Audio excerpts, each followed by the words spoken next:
કારણ કે સાહેબ માને એની માં ન્યા જગ્યાની માલિક પર કોઈ જાતના જ્ઞાતિ વાતના કોઈ જાતના વાડા નથી. એને નમે ઈ અને ગમે સાહેબ.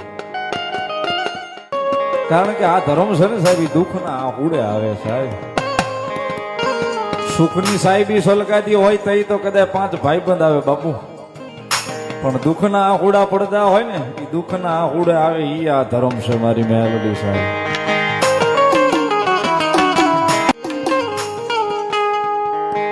સુખની સાહેબી જોઈ ઓલા હગા વાલા આવે, ભાઈ ભાઈ બંધ આવે, પણ દુઃખ ના દાડા જોઈ મારી મેલડી આવે આવે, મારી મેલડી આવે, મારી મેલડી આવે.